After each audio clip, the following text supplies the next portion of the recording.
ভাইয়া আসার কথা শুনে মিট করতে চলে আসছে। তাই নাকি? এই তুমি মিষ্টি নিয়ে আসছো কেন? আমি তো মিষ্টি খাই না। তুই মিষ্টি খাস না তো কি হয়েছে, আমরা খাই না?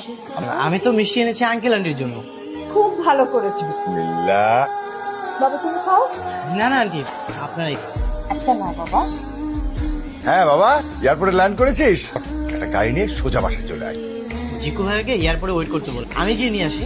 জামাই বাবাজি তোকে নেওয়ার জন্য এয়ারপোর্টে যাচ্ছে। আমার যেন কেন খারাপ লাগছে। দাঁড়াও আর পাই নিয়ে আসি। আমি তো আসতেই চাই, বুঝতে পারছো ছোট বোনের আপনার। আপনাকে যে আমার সবচেয়ে বেশি প্রয়োজন। এই রাস্তাটা দিয়ে এলে কেন? আমি বলছিলাম যে তুমি তো মেন রোড থেকে আসতে পারো।